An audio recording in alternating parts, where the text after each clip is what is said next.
Jen has ordered a decadent seafood tower, king crab legs, lobster tails, and a waterfall of caviar. Pricey? You bet. But Jen worked with Empower on her savings and investment strategy and planned for splurges like these. She got good at money, so she can be a little bad. Ooh, champagne. Empower. Invest well, live a little. Start today at empower.com. Past performance is not indicative of future returns. Investing involves risk. You may lose money. Advisory services are provided for a fee by Empower Advisory Group, LLC, EAG, a registered investment advisor with the Securities and Exchange Commission. OMG, those shrimps are really jumbo.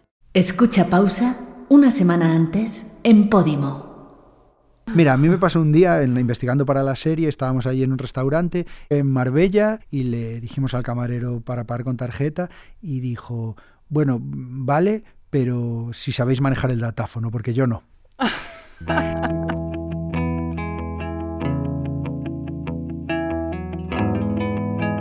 Hola, soy Marta García Ayer y vamos a hacer una pausa. Vamos a hacer una pausa para hablar del negocio más rentable del mundo y uno de los más sangrientos también. Un negocio que mezcla crímenes y lujo, sobornos y blanqueo, trajes caros y ajustes de cuentas. Vamos a hablar del narcotráfico, que no es hablar de drogas, o no solo. Hablar del narco es hablar sobre todo de poder y de dinero, de muchísimo dinero. ¿Y dónde está ese dinero? Pues por todas partes, a menudo con una apariencia de lo más respetable. ¿Está el narco más fuerte que nunca en España? ¿Y en Colombia y Ecuador? ¿De verdad es Marbella la sede global del crimen organizado? ¿Y qué papel juega Valencia? ¿Y Puerto Banús? Porque el narco en España no está solo fuerte en Galicia y en Cádiz. ¿Dónde se esconden realmente los narcos? ¿O es que ya no les hace falta esconderse? ¿Cómo son los capos de la droga en tiempos de TikTok? Pues ahora lo hablamos con un periodista que sabe mucho de drogas, al menos de los que las venden, y ha entrevistado a muchos policías, jueces, fiscales, camellos y narcos. Pero antes te voy a contar una historia. La que transcurre en un estuario entre islotes y senderos en la frontera costera entre Galicia y Portugal durante la posguerra, cuando cientos de familias se dedicaban al contrabando usando lanchas, haciendo descargas y tejiendo una red de transporte que empezó armándose con métodos caseros y se acabó sofisticando mucho. Ese contrabando en la desembocadura del río Miño fue el embrión del narcotráfico en Galicia. El contrabando en la Costa da Morte nació como eco de la miseria de posguerra y las cartillas de racionamiento. Y fueron esos contrabandistas los que instalaron toda una cultura del extraperlo que acabó convirtiéndose en un reclamo irresistible para los cárteles latinoamericanos, que buscaban una puerta para introducir cocaína en Europa. Descubrieron que los gallegos tenían montado todo un tinglado que funcionaba de maravilla, y allá que se fueron, o se vinieron, hasta hoy. Según cuenta Nacho Carretero en este pasaje de Fariña, antes la cosa no era tan peliculera, ni tan violenta, ni siquiera parecía inmoral. Y poco a poco España, de norte a sur y también al oeste, se ha ido convirtiendo en un eje fundamental de las redes de narcotráfico internacional. Carretero las ha investigado no solo en la Galicia que cuenta en Fariña, también en la Costa del Sol y al otro lado del estrecho, y cuenta sus historias en reportajes, en ensayos y hasta en series de televisión. Y hoy nos la va a contar en Pausa. Bueno, si es que consigue llegar hasta aquí, porque está llegando tarde. Y no sé si será que he visto muchas películas, pero empieza a preocuparme.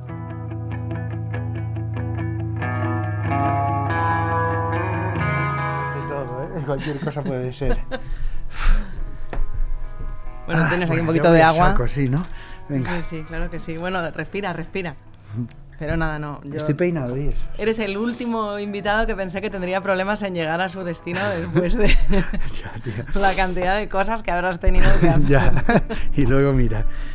Bueno, muchas gracias antes de nada por estar aquí. Tenía muchas ganas de hacer esta pausa, de pararnos, pero fíjate, tienes todavía sin resuello. Respira. No, muchas gracias Que a ti ahora- por invitarme. Que después de haber estado ahora revisando Fariña y tengo el privilegio de haber podido hacer un visionado en primicia de vuestro próximo trabajo, de Sí. Marbella. Sí. Llegas tarde a la entrevista, yo pensaba que te venían persiguiendo una banda de narcotraficantes. Podría ser. ¿No sería la primera vez o qué? Bueno, yo creo que no hemos llegado a ese punto, por suerte, en España todavía. Esa línea roja de que los periodistas estemos en el target. nada nos libra o nos asegura que no vaya a pasar en algún momento, porque está pasando en otros países y en Europa está pasando. Han matado no hace mucho a un periodista de televisión en Holanda. Estamos hablando de Holanda, no estamos hablando de un país cualquiera. Y iba en moto, ¿no? A hacer en bici. No iba andando, iba caminando por el centro de Ámsterdam. A hacer una entrevista también sobre este tema. Eso hablar sobre este tema y tal, y hablamos de un país, Holanda, y lo mataron, y hablamos de un país, Holanda, donde es rara la semana donde no haya pues una bomba o un ajuste de cuentas. Lo mismo en Suecia, lo mismo en Bélgica, por el camino a Francia, y bueno, España no está libre.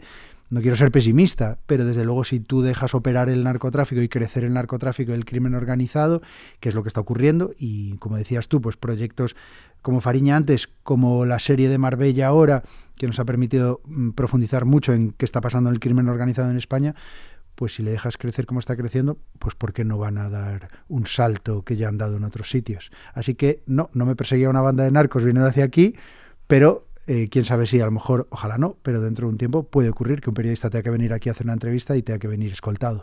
Porque hablar de narcotráfico, que es lo que vamos a hacer hoy, más que hablar de drogas, es hablar de poder, ¿no? Es hablar de dinero, sí. Es hablar de mafia también. Hace tiempo que el narcotráfico dejó de ser unos tipos que introducen droga. El narcotráfico, sobre todo, ahora es un problema para la economía en España. Es un problema global, evidentemente, es un problema de seguridad en muchos lugares. Hay estados que están en guerra civil de facto por culpa del narcotráfico, pero si hablamos de España es un problema para la economía, porque el narco tiene intervenida gran parte de la economía europea, que tal vez es una frase que suena exagerada, pero ya no es que blanqueen dinero, que también, sino que ahora las grandes mafias, los grandes grupos de crimen organizado se dedican a detectar empresas con problemas económicos e inyectarles dinero. Hablamos de empresas que muchas veces están incluso cotizando en bolsa, grandes, gigantes empresas europeas que tal vez no son conscientes de todo, no es de forma directa, pero reciben dinero del narcotráfico, pues de la mafia calabresa o de los cárteles de Sinaloa. Cuando estamos hablando de que fortunas mexicanas están aterrizando en Madrid, porque están aterrizando en Madrid, están comprando hoteles, edificios, discotecas, restaurantes, estamos hablando de una economía interferida en gran parte por dos cárteles. Por lo tanto, si tiramos del hilo, probablemente lleguemos a descubrir que muchos negocios y muchas empresas en Madrid terminan en Sinaloa. Y esto, que puede sonar un poco peliculero, es una realidad que te puede contar cualquier investigador de delitos financieros de Guardia Civil o de Policía Nacional. Tenemos un problema con la presencia abrumadora en el tejido económico, social, empresarial y poco a poco político, que es el narcotráfico en España.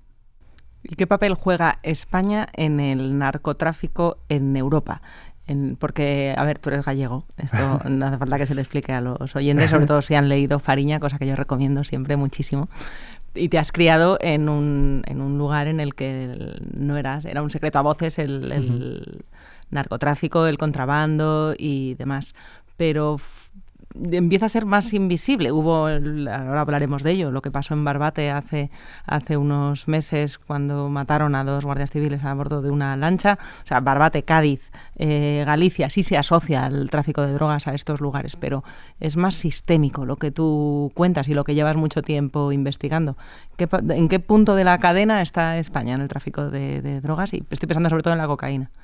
No es una pregunta fácil porque no tiene una respuesta clara. El narcotráfico es un fenómeno global que va desde los cultivos de Colombia, en el caso de la cocaína, hasta los consumidores de cualquier ciudad europea. Y por en medio es una cadena donde se involucran diferentes estados, diferentes organizaciones, que cada una lleva una parte de la logística y diferentes actores. En esa cadena España es un eslabón cada vez más importante.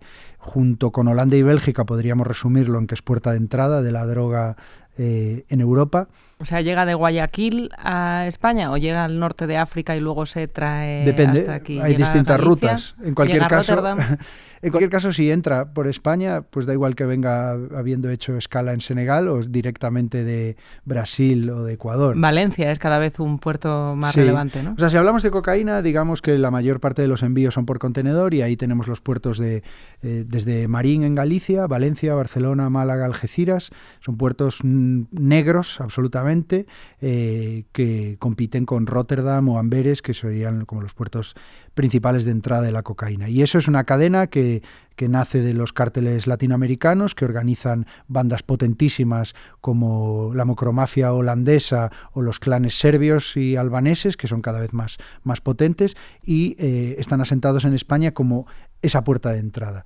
¿Quién se encarga de la logística de la entrada de la droga?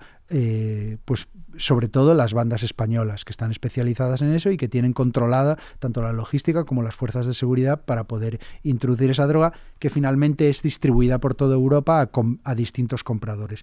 Muchos de estos actores están asentados en España como centro operacional, y porque se vive muy bien en España y porque es muy fácil blanquear dinero en España. Y por tanto nos encontramos que estas mafias pues están viviendo cada vez más, y sobre todo en la Costa del Sol. Con el hachís es lo mismo, pero en vez de Latinoamérica es Marruecos, con la diferencia que el mayor proveedor de hachís del mundo lo tenemos a 14 kilómetros de España, con lo cual la cosa es aún más abrumadora, y lo vemos en el estrecho constantemente. ¿Quién transporta ese hachís? Pues las bandas, las mafias del estrecho, que son clanes de familias españolas que cada vez son más numerosos y cada vez más poderosos. A veces al hablar de drogas se viene a la mente la parte más lúdica de las drogas, del consumo, de la fiesta y el fin de semana, pero tú tienes muy documentado lo que tiene de crimen organizado. Claro, ahí ya pierde toda el glamour y la superficialidad la historia.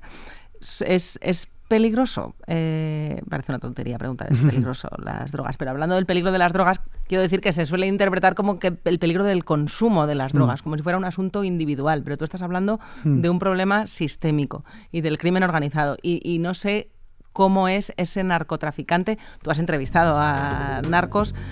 ¿Qué se parece más? ¿A Tony Soprano, a Walter White o al Vaquilla? Roba lo que puede, roba, porque me enseñaron. Es que este punto que señalas es interesantísimo y no suele entrar en la ecuación del consumidor. Ahora te contesto eso, pero es que justo tocas una tecla muy interesante, que es que el consumidor siempre enarbola la libertad individual y de elección para consumir droga. Y es irrefutable. Está bien, si quieres consumir droga, consúmela. ¿Quién soy yo para decirte? Pero es verdad que si entramos en valoraciones morales, vamos a llamarle así, casi nunca en esa valoración o en ese debate entran las consecuencias del mercado que trae la droga hasta el consumidor. Y son consecuencias terribles. Aquí las vemos, pero solo tienes que ir a El Salvador, Honduras, en general Centroamérica, o lo que está pasando con Ecuador. Son estados que están empezando a fallar, y son sociedades que se están empezando a quebrar por culpa del narcotráfico, porque el poder de narcotráfico ha llegado a ser tan bestial que está interfiriendo en la vida normal de países enteros, de sociedades enteras. Y eso creo que también es un elemento a tener en cuenta en un debate sobre el consumo de drogas. Si moralmente también como consumidor te importa que el producto que consumes haya abocado a países enteros a la autodestrucción. No, seguro que todos conocemos gente que tiene mucha conciencia social. Exacto. Y dice, no, yo no pillo nada en Globo porque explotan a los trabajadores, yo no uso Uber porque tributan fuera de España, pero oye, te pillas un gramo el fin de semana y no te haces preguntas, ¿no? A ver, la hipocresía está siempre, ¿no? Es imposible. A veces es desconocimiento también. Exacto, es imposible ser coherente siempre, pero es interesante señalarlo porque creo que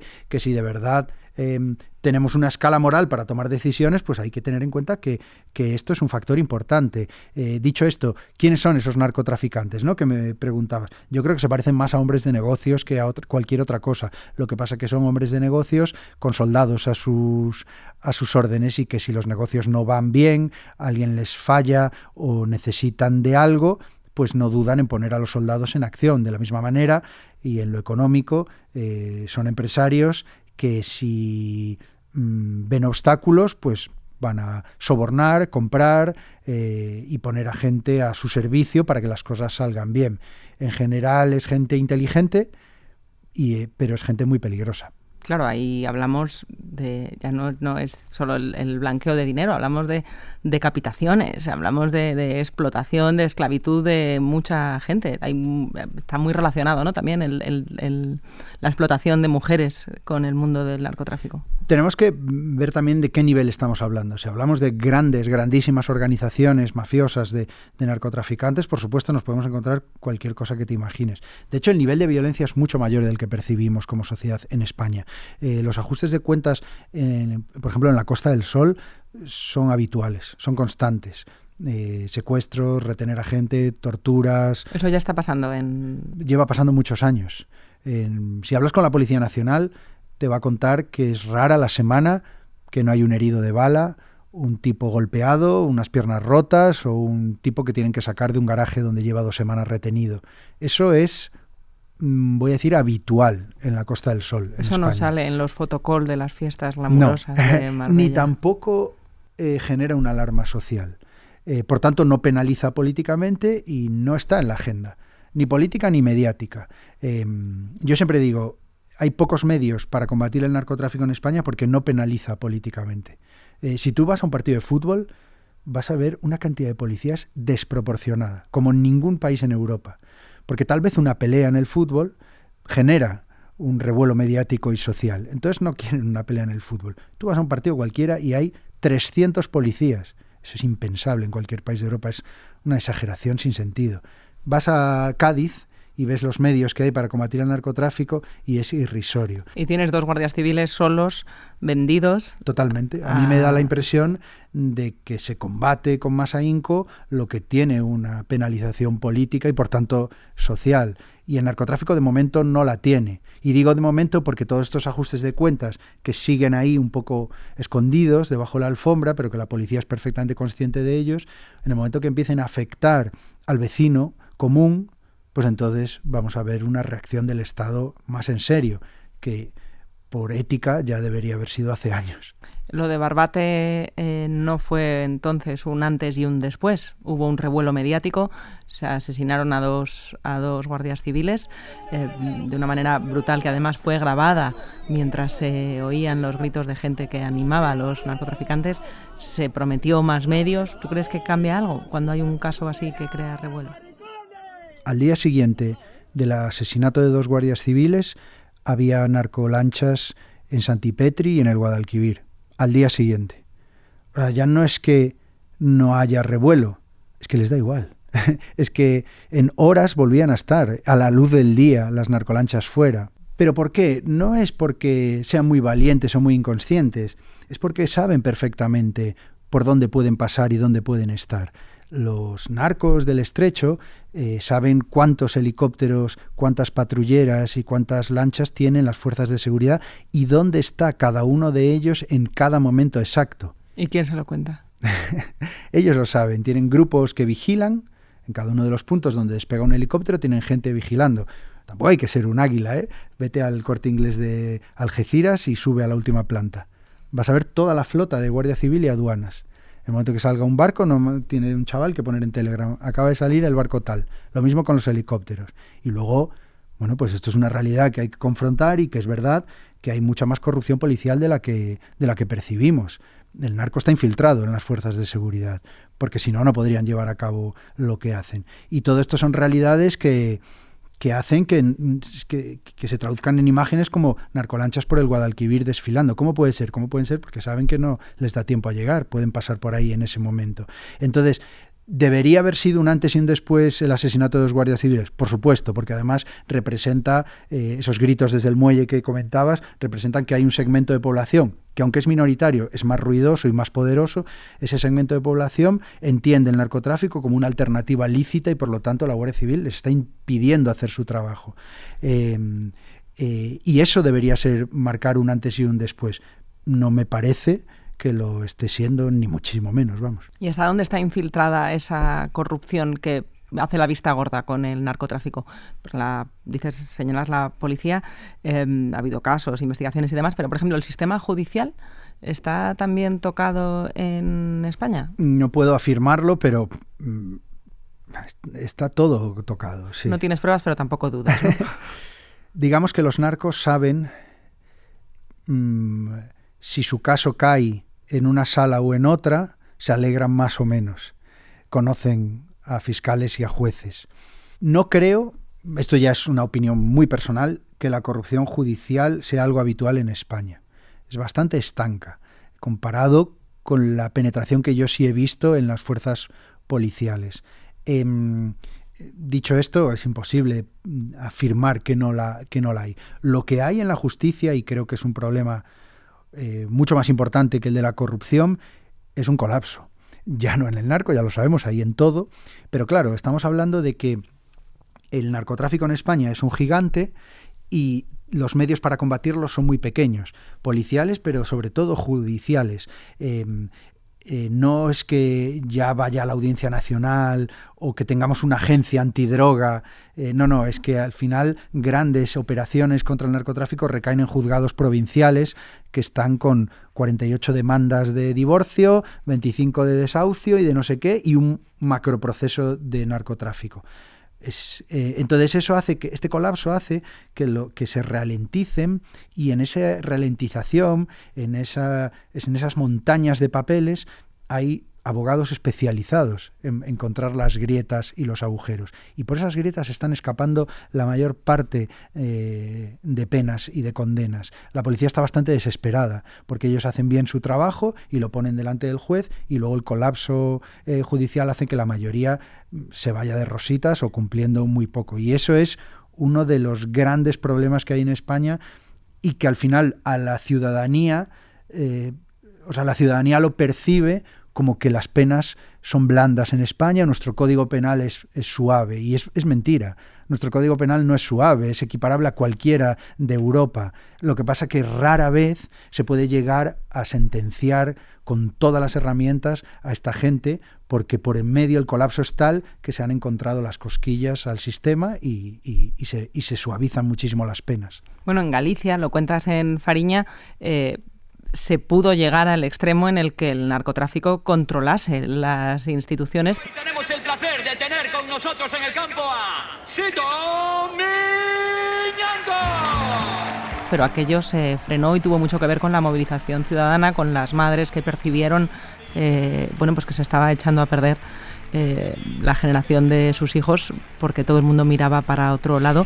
A ver, para los que no me conocéis, me llamo Carmen, Mari Carmen Avendaño, y soy la portavoz de Érguete, que es una asociación de padres y madres contra la droga. Y tenía mucho que ver la buena prensa que tenía, o la buena imagen que tenía. El caso de Sito Miñanco es a lo mejor al menos el que yo más recuerdo, de ese cacique local al estilo Pablo Escobar, que lo mismo da dinero para curar el cáncer de la madre de un jugador, que financia la reforma del estadio de fútbol, ¿no? Por hablar de cosas que en Cambados conocen bien. Pero si te pagó el césped nuevo, más la grada, de nuevo, ¿eh? Es listo. Es listo, es. Sí, y es un rol que jugaban los narcos en Galicia, en la imagen. De hecho, bueno, si vas a Cambados hoy, es muy raro que nadie te vaya a hablar mal de Sito Miñanco. Al final los narcotraficantes son narcotraficantes desde aquí, pero cuando te acercas también son vecinos, también son empresarios, también es gente que da dinero, dicen que buenos da trabajo. días por la mañana, Eso amigos es. de sus amigos. Y no solo es que saluden en la escalera, es que dan trabajo, es que financian, oye, te dejo dinero para un tratamiento médico, oye, es que ayudo a reconstruir el colegio. Entonces al final el vecino dice, bueno, sí, mira, será narco, pero es que aquí el Estado no mete un duro. ¿Qué es lo que pasó en Galicia? ¿Y qué es lo que está pasando ahora, sobre todo en el campo de Gibraltar? Podemos meter todos los medios policiales que queramos, pero las tasas de desempleo que hay en el sur de Cádiz son impropias de un país europeo. El tejido productivo es prácticamente nulo. Entonces, no lo justifica. No, claro que no, pero sí explica que mucha gente entienda el narco como una salida laboral. Porque yo los he conocido y los conozco. Gente que se va al narco a ganar dinero. Y no es gente mala, es gente que jamás se le cruza por la cabeza agredir o matar a nadie, no entra en... Es gente que quiere trabajar.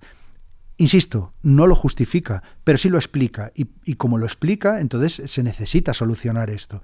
Hay que dar opciones, hay que reconstruir el tejido de esa zona para que el narco se convierta en lo que, por ejemplo, es en Galicia hoy en día, que es una actividad criminal. ¿Sigue siendo muy poderosa? Sí, lo es en Galicia. Sigue habiendo segmentos de la sociedad en Galicia que viven en la narcocultura, sí. Pero para la sociedad gallega ya hay una línea roja. El narco está allí, la sociedad aquí. y no la había en los años 80. Y si vamos a Cádiz ahora, está ocurriendo. La mayor parte de la sociedad lo tiene claro, no quiere saber nada del narco, pero otra gran parte lo ve como una salida. Y esa mezcla hace que el narco esté presente en las instituciones, en todos los ámbitos, y se perciba como algo no necesariamente malo. Y eso es una raíz muy difícil de extirpar. Tal y como lo cuentas, recuerda mucho al retrato que hace, salvando las distancias, Roberto Saviano, al que sé que tú conoces y admiras. Per esempio, gli spagnoli lavorano moltissimo come sistemisti, come trasportatori. Y hay una serie, me parece que está en Prime. Gomorra. 000. Gomorra 000, la serie italiana basada en esa investigación que hizo de la violencia, del tráfico de cocaína. ¿Hay algún lugar en España que pueda recordar al nivel de control donde la mafia pueda tener tanto control, el narcotráfico, como tienen allí en algunos lugares? Mafia es la palabra clave. En el momento que empecemos a hablar de mafia aquí, eso sí será un antes y un después. No creo que haya una mafia como tal, podamos hablar de una mafia como tal en España, nunca la ha habido y creo que no la sigue habiendo, pero sí que podemos hablar de un narco que crece y que tiene cada vez más poder en las instituciones y cada vez más injerencia en las instituciones. Por suerte, a años luz de lo que podemos encontrar en Nápoles o en Calabria o en Sicilia, no estamos a ese nivel ni mucho menos. Pero lo que decíamos al principio, no hay ningún gen mágico que nos proteja de que si esto sigue creciendo y se organizan y lleguen a tener más poder. En Fariña yo contaba como en el momento de máximo esplendor de los narcotraficantes estudiaron la manera de organizarse en forma de una especie de cooperativa para controlar los partidos políticos y las instituciones políticas de Galicia. Estuvieron a esto de conseguirlo. No llegaron a conseguirlo por torpeza y porque el Estado reaccionó a tiempo. Pero si hubieran dado ese paso, estaríamos hablando ahora de que una vez que entran ahí, es muy difícil sacarlo. Y de momento, en lo que respecta al sur de España, se está dejando entrar. Creo que Saviano el que decía que la diferencia entre crimen organizado y mafia es que al crimen organizado funciona únicamente por el dinero y la mafia por el poder, ¿no? Lo que sí tenemos en España es la presencia masiva de mafias. España es el... Las importamos, ¿no? Sí, aquí viven. Esto es el epicentro de las mafias europeas. Bueno, en España la mafia rusa lava dinero y con una facilidad brutal. De hecho, no hace tanto hubo un escándalo político en Alicante por la injerencia de la mafia rusa en varios ayuntamientos. Habían comprado a políticos, empresarios, abogados, hackers y también policía y guardias civiles. En total hay digamos 23 detenidos. Que tal vez no hay una mafia española, pero que las otras mafias muy poderosas están en España y tienen mucho poder. La camorra napolitana, hablando de Saviano, lleva muchísimos años en España, en Cataluña sobre todo, también en Marbella, en Málaga, y tienen una presencia y un poder muy grande. Las mafias del este, cada vez más las mafias serbias y las mafias albanesas tienen mucho poder en España. Tal vez no esa idea mafiosa de control político, pero desde luego sí un poder y una ascendencia sobre el tejido económico industrial en España brutal. Hombre, ¿para qué van a necesitar el control político si tienen la indiferencia política, ¿no? Con que les dejen estar tranquilos, ¿para qué se van a preocupar? Entre la leyenda y la realidad hay un dicho que siempre he escuchado, que hay una especie de código no escrito que en España no quieren muertos. Ni los rusos, ni los mexicanos, que por cierto ya están aquí, ni el resto de organizaciones quieren ajustes de cuentas en España para poder llevar los negocios adelante en paz. Y de alguna manera parece medio cumplirse. O sea que desde aquí España pueden teletrabajar, ¿no? Pueden teletrabajar y sobre todo dar salida a todo el dinero que generan. Y eso lo hacen en España con bastante facilidad. Pero claro, ese código no escrito, ¿por qué se iba a respetar? Ya hay ajustes de cuenta y sobre todo lo que hay son relevos generacionales de gente joven, de bandas nuevas, muy violentas y que están dispuestas a... Bueno, es que ya lo vemos. Encapuchados asaltaron a una persona a punta de pistola y se produjo un tiroteo. Constantes tiroteos que tal vez vemos en prensa de manera aislada, pues un ciudadano herido en Estepona después de un disparo. un ciudadano de Estepona herido.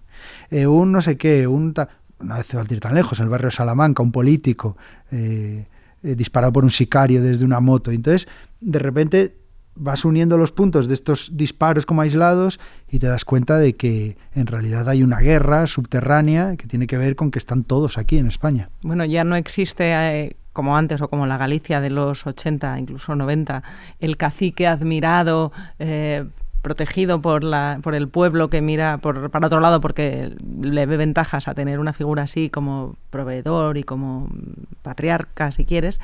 Pero sí tenemos mucho chavalito y no tan chavalito presumiendo en TikTok del último cochazo o reloj que se ha comprado con el dinero del narco, ¿no? Sin no ocultarse, no se ocultan. No, efectivamente, porque al final esta vida del crimen organizado y del narcotráfico resulta muy fascinante. Nos resulta muy fascinante a los periodistas que queremos saber más, porque son vidas muy peliculeras, muy novelescas, y resulta muy fascinante a ciertos segmentos de gente joven, pues que quieren ser pandilleros, quieren ser gángsters, porque quieren llevar el reloj, quieren llevar el chándal de marca y quieren tener el cochazo. ¿Y esto? ¿Un puto Rolls Royce? Y tirar billetes así para hacer un TikTok. Y eso, que puede parecer una tontería, es un elemento importante que atrae a mucha gente joven en muchas zonas. Al final, la serie que hemos trabajado y que vamos a estrenar, Marbella, habla mucho de eso, de cómo esas inercias estéticas atraen a la gente joven, atraen a chavales a unirse a un camino que no acaba bien, pero que es muy fascinante. Y si a eso le añades que las alternativas no son buenas, pues entonces tienes un cóctel que hace que demasiados chicos estén yendo por ese camino. Lo cuentas de muchas maneras, además. Lo cuentas en tus reportajes, lo cuentas en tus libros, y ahora me encanta este trabajo que habéis hecho, además, como productora, para transmitir y que llegue a más gente esa realidad. Pero es verdad que el espejo, nos pone un espejo, nos cuenta una realidad y luego a veces no eres muy dueño de qué pasa con ese espejo que se ha puesto. A mí me gusta mucho Tony Soprano. En Los Soprano, como ves ahí a los mafiosos de New Jersey de 3 al cuarto. Viendo El Padrino una y otra vez para aprenderse los gestos y los diálogos porque quieren ser El Padrino. Exacto. No fucking skifusa. Sí, eso que dices es verdad. Al final se te escapa un poco. Por ejemplo, Fariña, pues yo respondo ante Fariña. Y si me dicen, no, es que aquí has sido subjetivo, que conste que yo escribía sobre Sito Miñanco y al final es que el tío te lleva a casi un momento que decía, me estoy fascinando con este hombre, ¿sabes? Entonces ahí tienes que hacer el ejercicio periodístico de ponerlo en su sitio. Pero con la serie es más difícil. Con la serie, pues es verdad que se puede romantizar, porque aparte todo el crimen organizado, el narcotráfico, está envuelto en un folclore muy poderoso que incluye música, que incluye canciones que le gusta a la gente joven. Que no pare la venta. Bolsitas de 1 gramo a 50. Y que incluye toda una estética del vestir, de los tatuajes, de los coches. Entonces, algún claro. Kalashnikov de vez en cuando. Exacto. Armas, billetes, coches, chándal de marca. Al final, relojes. Y al final todo eso es un folclore. Siempre ha ocurrido, no es nada nuevo. Es un folclore que resulta fascinante y que es verdad que a veces parece como que está blanqueando una cosa que es muy grave y que no tiene nada de fascinante, que es mucho más cruda, oscura y cutre siempre que lo que se representa en todo ese folclore que lo envuelve. Me contaba un amigo colombiano que le sorprendía la manera en la que se percibe la cocaína en España, porque él, por comparación, en Colombia no tienes que ver una película para enterarte de hasta qué punto hay vidas en juego y puede descomponer un país el tráfico de drogas. Como que había otras muchas drogas que consumiría antes que la cocaína porque le trae recuerdos de lo devastador que puede ser para una sociedad. No sé si aquí todavía estamos muy lejos de tener una percepción aquí en Europa en general, y eso que ya estás contando que en otros países el problema es enorme, pero sí que está cambiando mucho la percepción social de las drogas. La cocaína era algo que se percibía de ricos en tiempos de Sito Miñanco y cuando lo que retratas en Fariña. Y ahora en Estados Unidos la cocaína empieza a ser ya una droga demasiado barata para que sea nada aspiracional. Además tienen el riesgo de que esté mezclada con fentanilo y se muera la gente por sobredosis.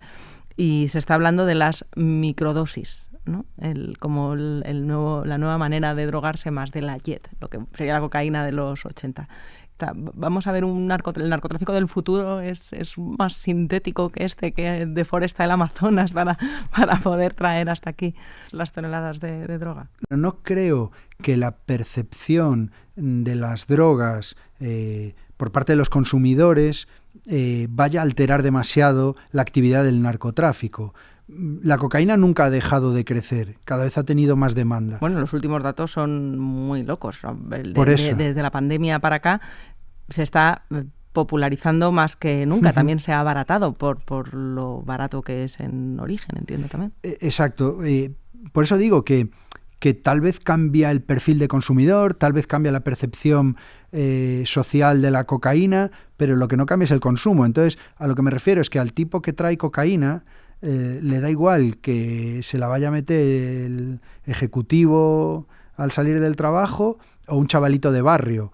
Mientras el consumo siga creciendo, que es lo que está ocurriendo, el narcotráfico va a seguir funcionando. Entonces, por eso te decía que con respecto al consumo, no tengo tanto conocimiento de cómo la percepción de la droga o de los estilos o de las costumbres de consumo afecta a la actividad del narcotráfico en sí. Lo que está claro es que el consumo va a más, que la demanda va a más, y eso beneficia a la actividad del narcotráfico, y lo que hablábamos al principio, que no parece ser algo que el consumidor vaya a tener en cuenta ni le vaya a importar. Estamos muy lejos de esa reflexión que hacía tu amigo colombiano de no consumo, porque he visto los destrozos que este producto hace en mi país o en mi sociedad. Ese debate no existe aquí. Es más, aquí un consumidor de cocaína o de hachís se indignará de la misma manera por lo que pasó el otro día en Barbate que un no consumidor. Y un consumidor dirá, no, es que lo que deberían hacer es legalizar las drogas o el hachís para que no ocurra esto. Bueno, tal vez, pero de nuevo, no me parece una respuesta demasiado construida porque, primero, porque en algunos países como Holanda ya han experimentado con esto. Holanda es la puerta de entrada de la droga en Europa, un país con un problema gravísimo. Amberes y Rotterdam, tengo aquí el dato, son los dos principales puertos de cocaína desde Latinoamérica, y en tercer lugar, Valencia. Eso es, sí, Bélgica, Holanda y España. Y segundo, porque el tabaco es legal y sigue habiendo contrabando de tabaco. Si mañana legalizas el hachís, ¿qué te dice que no va a haber? ¿Quién va a llevar ese mercado? ¿Y qué te dice que no va a llegar hachís de contrabando? Bueno, pero la prohibición sí juega del lado del crimen organizado, ¿no? Ahí... Probablemente, pero desde lo que sí sabemos es que el narcotráfico nunca ha dejado de crecer y la demanda de drogas nunca ha dejado de crecer. Por tanto, sabemos que la guerra contra el narco no parece ser la solución. No está funcionando. Si cada vez hay más, el método que estamos utilizando para combatir el narco no funciona. Habrá que buscar otro.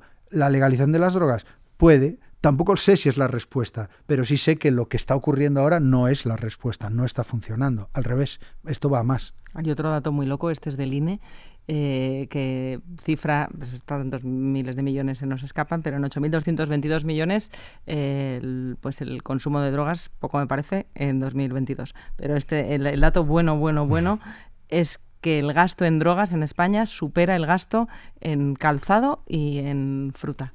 No lo sabía eso. ¿Qué te parece? Es bestial, claro. Date cuenta que probablemente la cocaína, el hachís también, pero la cocaína es probablemente el producto más rentable del mundo.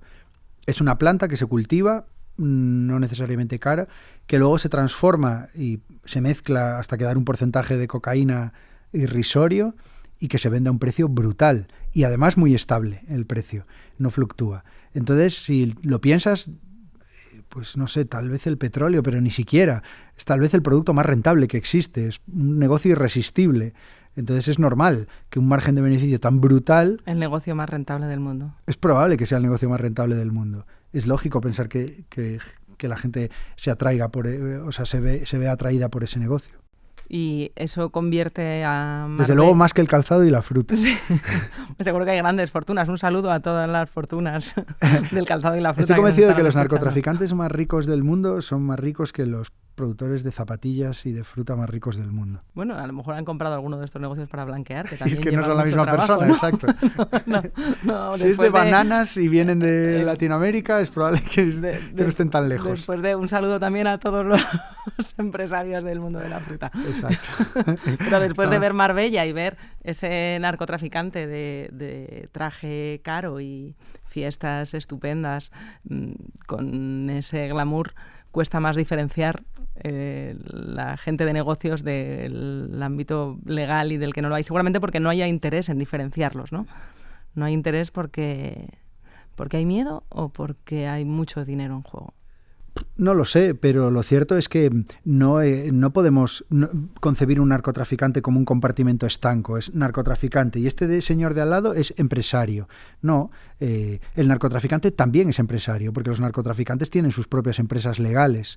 No solo empresas para lavar dinero, no, empresas legales. Los narcotraficantes también son inversores, que invierten en empresas y negocios legales. El empresario que acepta una inversión del narcotráfico también está metido en el mundo del narcotráfico. Es como el armador que deja un pesquero para un pase. ¿Es narcotraficante? No, él es un armador, dejó un pesquero, pero está metido.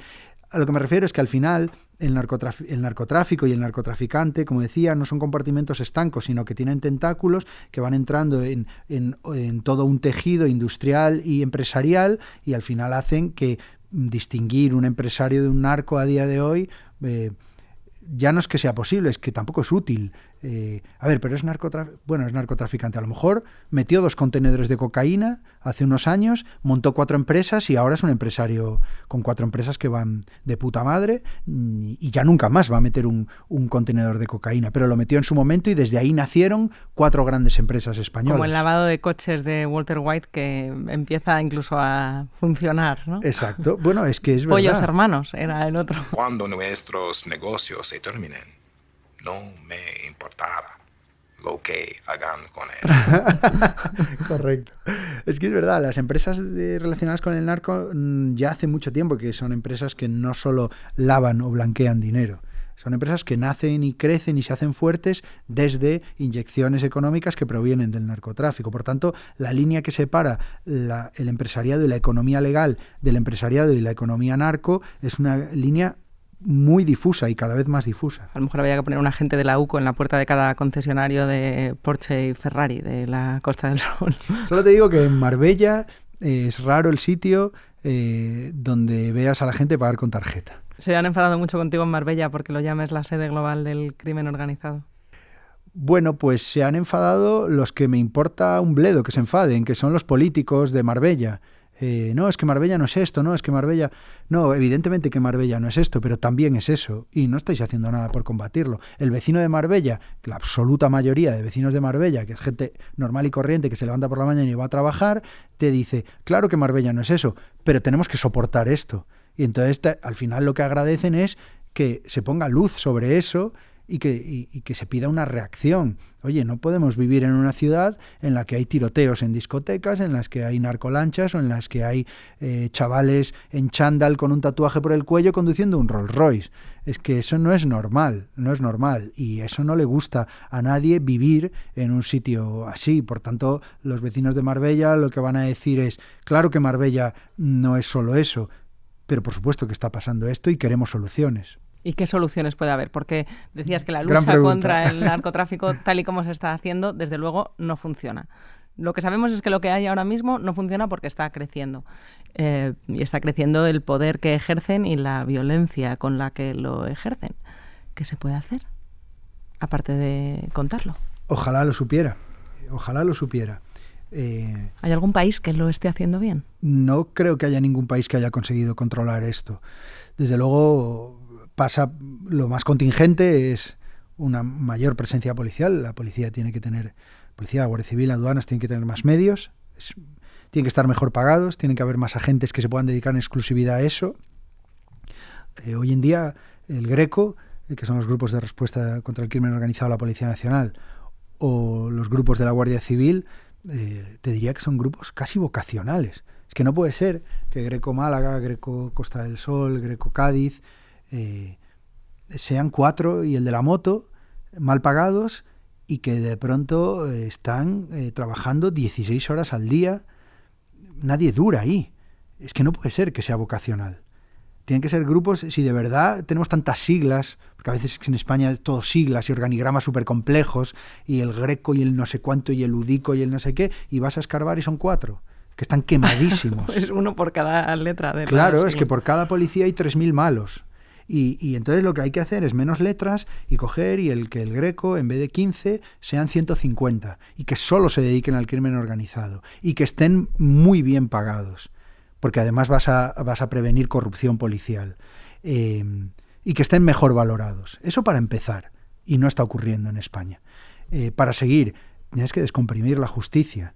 Tienen que ir para adentro los malos. Entonces la percepción desde fuera es que en España, si te pillan y vas para adentro, la cagaste, porque te vas a comer 15 o 20 años. La percepción es la contraria ahora. Y no, insisto, por culpa del Código Penal, por culpa de que el sistema está colapsado. Pues a la Audiencia Nacional, lo que sea, no soy experto en eso, pero habrá que tomar soluciones. Hay gente muy experta a los mandos de esto. Y tercero, en los sitios donde el narcotráfico sea una opción lícita para trabajar, hay que dar alternativas. Y eso, de verdad, me parece a mí, no es tan difícil. En serio, no es tan difícil poner planes especiales, inyectar y rescatar zonas deprimidas. No debe ser tan difícil. Conclusión, de verdad, no creo que sea tan difícil. Y se me ocurre una cuarta. Esto de ahora que toca hacer la declaración de la renta y uno está con miedo a ver si me voy a equivocar y tengo que me piden los papeles, que a saber dónde están. Y luego la gente se está comprando Porsches con cash como si no hubiera un mañana. Pues tampoco parece muy difícil, ¿no? Eso ya es, claro, exacto. Vamos a decir la cuarta pata de lo que estamos hablando, que añades tú perfectamente, que es combatir la narcoeconomía. Yo ya ahí sí que me pierdo absolutamente. Eso no sé cómo se combate, pero desde luego el peso que ahora tiene el dinero proveniente del narco en la economía española es brutal. ¿En serio? Brutal. Y yo creo que ahí sí que entramos ya en visiones que a veces pueden resultar un poco paranoicas, conspiranoicas, etcétera, pero que son realidad, que es cuánto interesa frenar eso, ¿no? Cuánto interesa que lleguen empresarios a un sitio a inyectar dinero, a construir edificios o a levantar negocios. Cuánto interesa escarbar de verdad de dónde viene eso.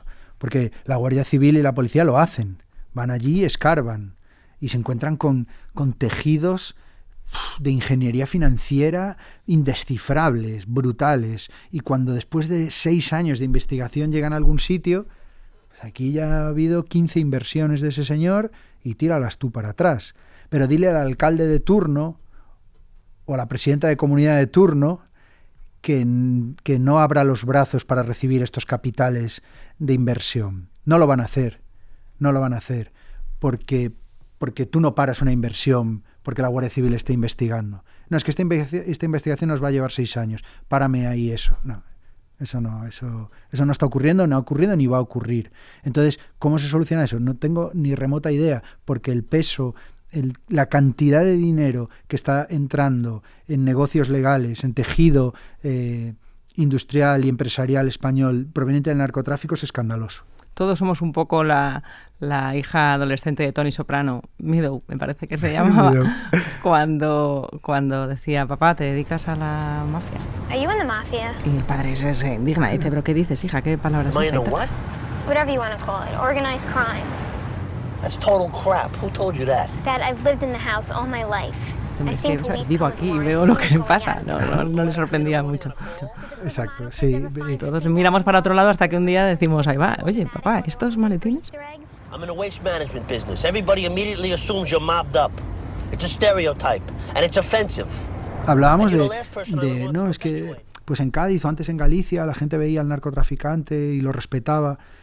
Bueno, al final en otra dimensión somos un poco todos. Tú cuando entras en una persona entra en una clínica de belleza o entra en un negocio, ¿por qué lo dices? Investiga de dónde, porque a mí me consta que muchísimos negocios de estética en España tienen inversión rusa, de clanes de la mafia rusa. Tú entras en una clínica estética y te pones a investigar si finalmente esto viene. Pues esto pasaba en Vilagarcía, en Galicia, que muchísimos hoteles, comercios, tiendas, y todavía pasa, pues si tiras del hilo acaban en el narco gallego. Pero ¿cómo nos vamos a exigir a los propios vecinos, a la sociedad, que entre a comprar un móvil o entre en una agencia de viajes o entre en una clínica de belleza y sepa, o entre en una discoteca, en un restaurante, un hotel y sepa si ese capital finalmente viene del narco cuando hay una probabilidad alta? Nacho, todo esto es imposible. complicadísimo. Si ya tampoco cuando vas a comprarte un kilo de plátanos puedes estar seguro de no estar contribuyendo a la narcoeconomía. Mira, esto es hablar de México. En México la economía está intervenida por el narco. Ya no es un problema de cárteles, de que sean grupos paramilitares casi contrastados en algunos territorios. Es que la economía, hay algunos gremios ya intervenidos por gremios del transporte, del comercio, que pertenecen a cárteles directamente. O sea, la economía está intervenida por el narcotráfico. Pues esto puede ser un escenario que, si el narcotráfico sigue creciendo, se dé en partes de Europa. ¿Por qué no? Qué inquietante todo. Qué agorero soy, Qué inquietante. Ahora me da más miedo esto que me cuentas que es que yo no me serie. quiero poner como súper tremendo y alarmista, pero esto es una realidad que está ocurriendo y que, en serio, no parece que alarme demasiado y que es importante. Yo creo que es muy importante. Porque, insisto, y lo hablábamos al principio, es que ese es creo que el gran reto y el gran desafío y el gran problema del narcotráfico. El dinero que está metiendo en nuestra vida real. Pues yo recomiendo mucho ver Marbella. Yo también. Que además también aprovechamos a decirle a Arturo Lezcano, que los oyentes de Pausa lo conocen porque vino a hablar de los 80, de su libro Madrid 1983, y estáis juntos en esto. Desde luego que, tal y como nos lo has contado, resulta fascinante, muy inquietante también. Tenemos muchos deberes para pensar, pero muchas gracias, Nacho, y gracias también por el trabajo que haces, porque venir aquí a contarlo es una cosa, pero estar investigando ahí, como haces tú, en los bajos fondos. Muchas gracias, un placer haber estado aquí. Siento haber llegado tarde, pero creo que lo aprovechamos bien. No, me resulta muy inquietante lo de que tu móvil te lance mensajes extraños. ¿Estás seguro de que no te están espiando? Creo que estoy seguro, no os preocupéis. Bueno, si veis cosas raras estos días, pues ya tenéis una explicación. Bueno, yo quiero dejar aquí claro que tampoco te conozco tanto, que no, vamos, que muy yo bien, no, muchas gracias. Responsable no me hago, pero que estamos encantados de que hayas venido a Pausa un ratito. Muchas gracias. Muchas gracias.